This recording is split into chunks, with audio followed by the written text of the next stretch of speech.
Bonjour à tous et bienvenue dans ce tutoriel. Donc ici un petit tutoriel qui va vous permettre d'apprendre à envoyer des pièces jointes grâce à la fonction mail de PHP.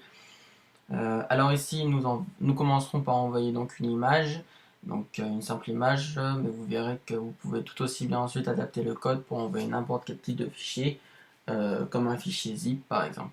Donc ça peut être assez pratique dans certains cas. Donc je vous propose directement de commencer. Vous connaissez à mon avis euh, la fonction main, qui prend trois paramètres, enfin ici donc 3 mais qui peut aller jusqu'à 4 paramètres avec la fonction, avec le quatrième paramètre header. Donc le destinataire, le sujet, le message et le header que nous allons configurer ensuite pour l'envoi de pièces jointes. Donc je vous propose directement de commencer. Donc on va indiquer donc le destinataire. Donc destinataire est égal. Ici on va mettre donc concours@conceptiony.com. Donc on a le destinataire, le sujet. Donc on va mettre une super image. Donc le destinataire, le sujet, et on va commencer donc avec le quatrième paramètre dont je vous avais parlé, donc le header, qui ici on l'appellera en tête. Donc en tête est égal. Alors on va mettre from Thibaut 73800 @gmail.com. Alors qu'est-ce que le from? Ça correspond donc lorsque concours@conceptiony.com va recevoir le mail, on va lui envoyer, on lui indique que le mail provient donc de thibaut73800 je vous montrerai ça tout de suite après. Et juste avant, on indique un autre paramètre, toujours dans l'entête. Et là, on va mettre donc point égal, ce qui sera point égal. Alors pourquoi point égal? Donc c'est la suite de celui-ci. Donc ça supprime pas ce qu'il y a là, ça reprend ce qu'il y a ici, on ajoute un nouveau contenu. Donc on ajoute quoi? On ajoute reply to. Voilà, reply to Thibaut 63800 @gmail.com.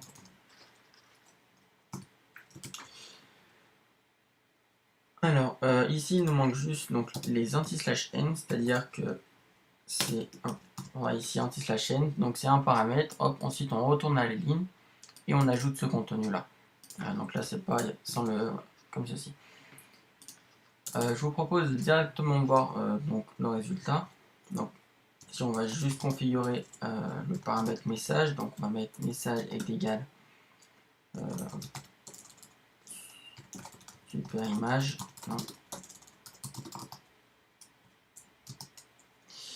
Hop. Et donc on envoie le mail, mail. Ici donc on va mettre le destinataire. Donc destinataire, le sujet, on envoie le message et en dernier paramètre donc on met l'entête comme ceci. Voilà, je vous propose donc de directement voir ce que ça rend. Donc on recharge la page pour envoyer le mail, on recharge ici du côté de la boîte mail. J'ai dû faire une erreur. Voilà, là j'ai mis 2 N à la place d'un N. Donc on recherche cette page, le mail a dû être envoyé. Voilà, on a donc comme objet le sujet qu'on avait indiqué, une super image. On a from, comme on l'a indiqué dans ce paramètre là, le from, donc ça vient de Thibaut 713800. On l'ouvre et on va voir que si on lance pour répondre à ce message, on a directement tout, le destinataire et directement automatiquement Thibaut 713800 comme on l'a indiqué dans le reply to à cet endroit là. Là on est bon à ce niveau là. Donc on va directement pouvoir commencer à configurer l'envoi du mail. Alors ce qu'on va faire c'est qu'on va définir de nouveaux paramètres dans l'entête. Donc en tête point égal, on continue par rapport à ce qu'il y avait avant. On va mettre mime version 1.0. Alors, qu'est-ce que MIME? Donc, c'est tout simplement extension multifonction de courrier internet. Alors, je vais écrire la deuxième ligne, je vous explique ça directement après. Donc, on va mettre en tête, point égal. Donc, alors, ici, sans oublier ici, donc, l'anti/n. Voilà. Comme ceci, on retourne bien à la ligne à chaque fois. Alors, content type, deux points, multipart slash mixed. Voilà, comme ceci.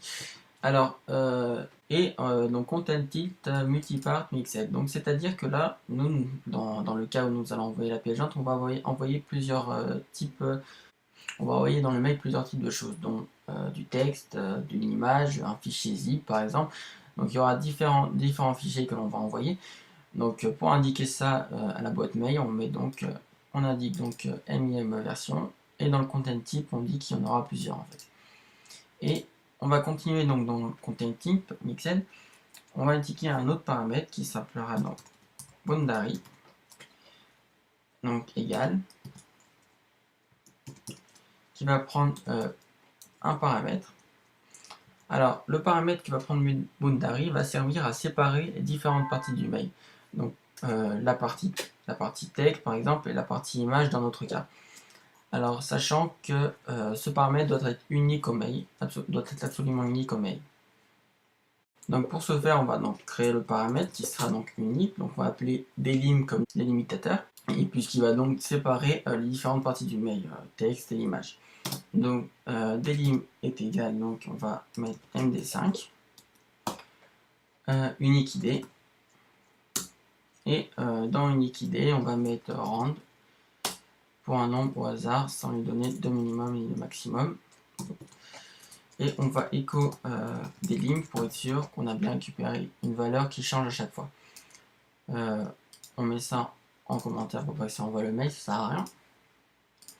On recharge la page, donc on a un paramètre qui s'est mis, hop, on recharge de nouveau et on voit voilà, qu'à chaque fois on a un nouveau paramètre, donc c'est bien ce qu'on voulait. On peut enlever donc le echo et enlever ça des commentaires.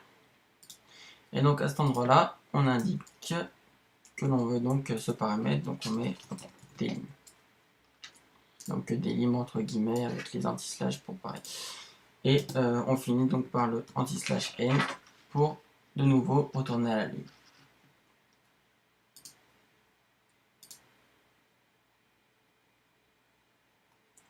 Alors maintenant pour clôturer en quelque sorte les en-têtes à ce niveau-là, on va mettre en-tête, point égal, et on va faire un simple retour à la ligne pour mettre une ligne vide, pour indiquer en quelque sorte que les en-têtes sont finies à ce niveau-là.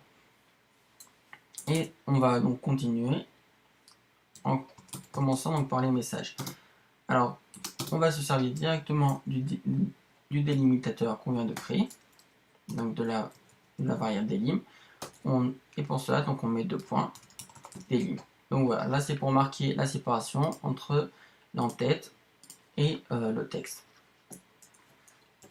Alors le message, donc on va lui donner, on va indiquer donc à la boîte mail quel type on va lui donner. Donc là en l'occurrence, on va lui donner du simple texte et on va ensuite donner l'encodage de ce texte. Donc on va mettre message, on va mettre point égal. Et à ce niveau-là, de la même façon qu'on a fait avant, on va mettre l'anti/n pour retourner à la ligne. Donc message point égal est égal à donc, content type. Alors type, ces deux niveaux-là, voilà, généralement on les met comme ceci avec une majuscule. Alors content type du point texte slash plain. Hop. Et donc char7 par rapport à l'encodage.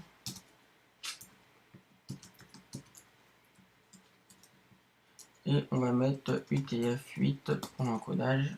Et on n'oublie pas, donc pour finir, l'anti/n à la fin. Voilà, comme ceci.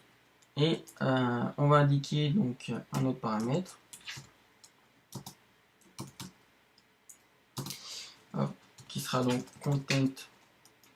Alors, content comme ceci. Content transfert encodage. encoding. Donc là, ce sera le type de transfert que l'on va utiliser donc, pour transférer le texte. Donc on va se placer donc, sur du 8 bits, comme ceci. Donc voilà, content, transfert, encoding, 8 bits. Et voilà, à chaque fois j'oublie, on met bien l'anti-slash n pour retourner la ligne. On va remettre un retour à la ligne à ce niveau-là pour laisser en fait, une ligne vide pour séparer les contents, les différents contents du vrai message qui va y avoir. Donc là, à ce niveau-là, encore une fois, un anti-slash n. Et là, on peut vraiment commencer donc, le message en mettant pas le égal comme ceci. C'est vraiment point égal pour garder ce qu'on avait mis avant. Une fois qu'on a bien mis le message, on peut encore une fois faire un retour à la ligne en mettant un slash n pour marquer la séparation qu'il va y avoir avec ce qui va suivre. Alors déjà, là on va pouvoir, même si on n'a pas encore vraiment mis la pièce jointe, on va pouvoir commencer à voir le rendu pour vous montrer. Donc ça ne changera pas grand chose, mais voilà, c'est pour vous montrer au fur et à mesure qu'on avance. Simplement ne pas oublier, voilà, on fait des séparations. Donc là, pour marquer la fin de ce message, du coup on va devoir faire donc message point égal. Et là, donc pour marquer la fin, on va mettre cette fois le délimitateur entouré de 2 tirets. Hop, et 2 points, comme ceci. On recharge donc cette page, on recharge à ce niveau-là, donc voilà, on a un nouveau message. Et voilà, super image, non, donc on n'a pas de contenu qui nous a été envoyé. Cependant, voilà, on voit bien, donc on a bien le content type à cet endroit-là, donc on a multipart, mixn, et là on a le paramètre qu'on a envoyé, le paramètre unique, qui correspond au message à ce niveau-là. Voilà. À ce niveau-là, donc on est bien. Maintenant, il nous suffit juste maintenant de rajouter la pièce jointe. Alors, comment on va rajouter cette pièce jointe? Donc, on va se placer ici, après le message. On va stocker, on va récupérer le fichier de destination. Donc, dans notre cas, je l'ai placé dans un fichier image. Et on va chercher l'image pic.jpg. Ensuite, donc on va l'appeler ça joint. Donc on va faire field get content et on va lui donner donc le nom qu'on a donné à fichier, donc fichier. Et donc à cette pièce jointe, on va l'encoder en fait pour pouvoir la transférer. C'est-à-dire qu'on va pas transférer directement l'image, on le transfère via un encodage. Donc on va faire donc chunk. Donc ça va être chunk split. Et à ce niveau-là, donc on va l'encoder en base 64 en code. Et on encode donc le fichier joint. Voilà, on fait l'encodage pour permettre de passer ça en pièce jointe directement. À partir de là, maintenant on va marquer de nouveau une délimitation, comme on l'avait fait à ce niveau-là. Voilà. Et on va indiquer donc des nouveaux types de content. Voilà, on a une délimitation, donc on doit donner les nouveaux paramètres à ce niveau-là. Donc voilà, donc on va directement le faire, donc sans oublier là le point égal, parce que je l'avais pas mis à un endroit, donc voilà, c'est à cet endroit-là. Du coup, on a... Ah bah non, voilà, donc à cet endroit-là où il n'y en avait pas besoin, puisque c'était le premier égal, donc ça commence ici les messages. Là, on n'oublie pas le point égal, ça continue par rapport à ce qu'on avait mis avant. Donc à ce niveau-là, donc on continue sur message, message.égal est égal, hop. On va avoir content type.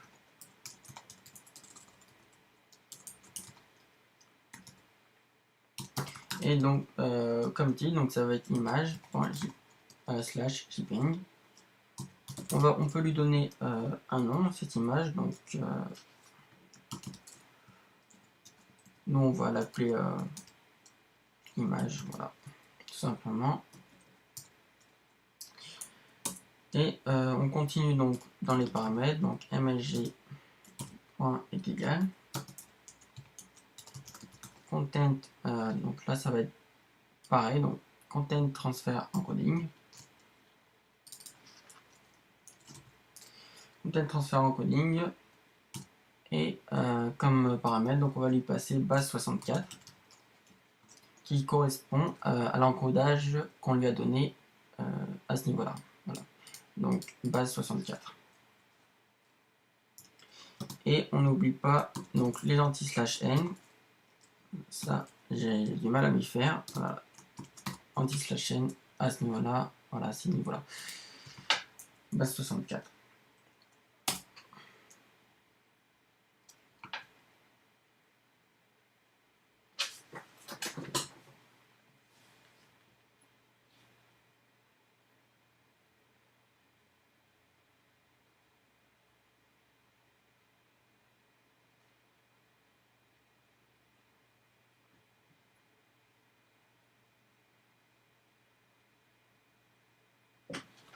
Alors pour les pièces jointes, on peut demander donc à la boîte mail d'afficher les images directement après le texte quand cela est possible. Donc pour ça, on va faire point.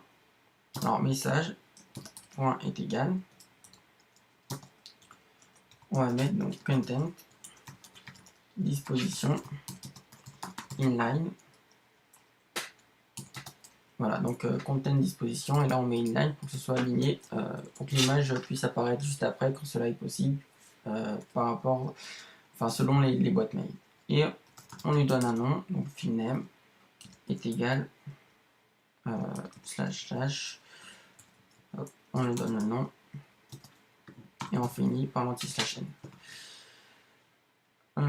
Donc là, juste là on met pas name, on va mettre image. Voilà. Maintenant, donc, de nouveau, pour marquer la séparation entre les contents et l'image que l'on va afficher, donc on va faire message, hop. On laisse une ligne vide. Et on va enfin pouvoir mettre donc, le fichier, donc message, point est égal. Et là, donc, on va mettre donc jointe. Et tout de suite après, on retourne à la ligne. Et on peut de nouveau afficher un espace pour dire que c'est fini et que cette partie-là est finie. Voilà, ça s'arrête là et on termine le message avec la fin, avec le délimitateur. Voilà, alors normalement tout est bon, donc j'ai peut-être fait une erreur, donc on va voir ça directement de toute manière. Donc on recherche cette page, hop.